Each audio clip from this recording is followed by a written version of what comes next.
রাস্তা নয়, খানাখন্দের রাজত্ব কারণ। দুবরাজপুর আশ্রম মোড়ে টায়ার জ্বালিয়ে ক্ষোভে সড়ক অবরোধ স্থানীয়দের। জনকণ্ঠ টিভিতে দেখুন পুরো প্রতিবেদন।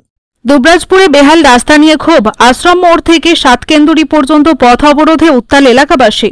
দুবরাজপুর পৌরসভা এলাকার আশ্রম মোড় থেকে সাতকেন্দুরি যাওয়ার বাইপাস রাস্তাটি আজ কার্যত প্রায় প্রাণের ঝুঁকি নিয়ে চলাচলের একমাত্র পথ। দীর্ঘদিন ধরে এই রাস্তাটির বেহাল অবস্থার কারণে এলাকাবাসীর ভোগান্তির শেষ নেই। রাস্তার অধিকাংশ অংশে পিচ উঠে গিয়ে তৈরি হয়েছে বড় বড় গর্ত। জায়গায় জায়গায় পাথর ছড়িয়ে চলাচলের সম্পূর্ণ অযোগ্য হয়ে পড়েছে এই গুরুত্বপূর্ণ রাস্তা। প্রতিদিন হাজারো মানুষের যাতায়াত এই রাস্তায়।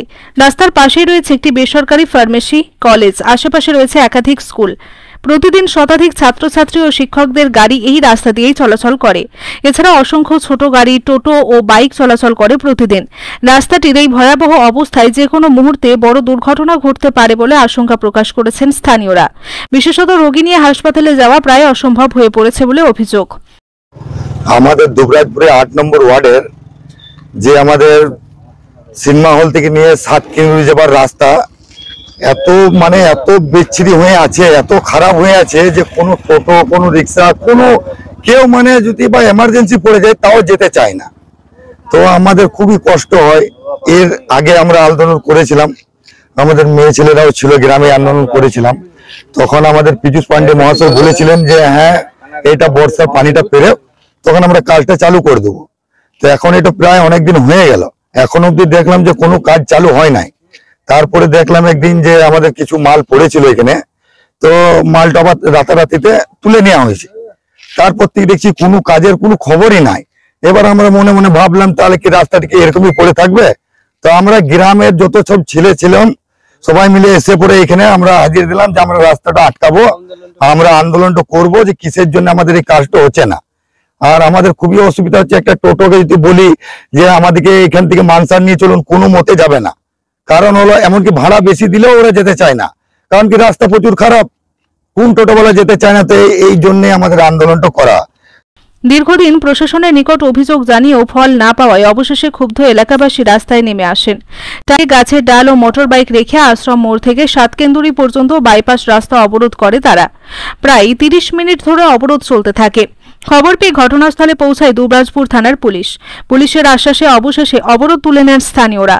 এ বিষয়ে দুবরাজপুর পৌরসভার পৌর প্রধান জানান, আশ্রম মোড় থেকে সাতকেন্দুরি পর্যন্ত প্রায় 3 কিলোমিটার রাস্তা বেহাল অবস্থায় রয়েছে। ইতিমধ্যেই আমরা এই রাস্তা পথশ্রী প্রকল্পে পাঠিয়েছি, খুব শীঘ্রই এর কাজ শুরু হবে। এই রাস্তা একটা বড় রাস্তা, দুবরাজপুর পৌরসভার মধ্যে দীর্ঘতম রাস্তা। আশ্রম মোড় থেকে সাতকেন্দুরি প্রায় 3 কিলোমিটার রাস্তা। এই রাস্তাটা আমরা পথশ্রী প্রকল্পে পাঠিয়েছি এবং নতুনভাবে খুব ভালোভাবে কাজটা হবে। পেভার ব্লক দিয়ে উন্নত মানের কাজ করা হবে। প্রাথমিকভাবে ভ্যালেন্স ও ডাস্ট দিয়ে দ্রুত মেরামতির কাজ শুরু করা হবে। পুরো বিষয়টি টেন্ডার প্রক্রিয়ায় রয়েছে। অফিস খুললে 10 দিনের মধ্যেই কাজ শুরু হবে। এলাকাবাসীর দাবি, প্রশাসনের আশ্বাস এবার যেন কেবল কথার মধ্যেই সীমাবদ্ধ না থাকে, কারণ এই বাইপাস রাস্তাটি শুধু দুবরাজপুর নয়, আশেপাশের বহু মানুষের দৈনন্দিন জীবনের সঙ্গে ওতপ্রোতভাবে জড়িত। রাস্তা বহুত অবস্থা খারাপ, ডেলি পাংচার হয়। 4টে টিউব আমাকে ডেলি একদিন পর চেঞ্জ করতে হয়। আর ধরুন প্যাসেঞ্জার নিয়ে আসে না, তো রাস্তার লাগে পাল্টি করে দেবে। বহুত বাজে রাস্তা, আমাদের খুব কষ্ট হয়েছে। রাস্তাঘাট খুব খারাপ, বুঝলেন তো। আর ধরুন গাড়ি লোড নিয়ে যেতে পারবো না, প্যাসেঞ্জার নামাইতে হয়, এত রাস্তা বাজে, বুঝলেন তো। আর যদি জল হয় তো গাড়িতে চিনতে পারবো না যে রাস্তাতে নিয়ে যেতেই পারি না, এত জল হয়ে গেলে খালগালা না বোঝা যায় না রাস্তাঘাট, বলেন তো। এত খারাপ রাস্তা। কি চাইছেন আপনারা? রাস্তাটা ভালো হলে আমাদের পাবলিকও ভালো হয়। কালকে যদি কোনো দুর্ঘটনা হয়ে যায় তো আমরা রেখে তো নিয়ে যেতে পারি না। কি ইমার্জেন্সি নিয়ে যাবো? কেউ যদি বলে ডাঙ্গালি যাবো, তো আমরা প্যাসেঞ্জার আমরা নিয়ে যেতেই পারি না। 50 টাকা 40 টাকা ভাড়া দিলেও আমরা নিয়ে যেতে পারি না। এত রিস্ক আমি কি করে চাপাবো গাড়িতে? খালি। দুবরাজপুর থেকে শেখ অলি মোহাম্মদের রিপোর্ট, জনকণ্ঠ টিভি নিউজ।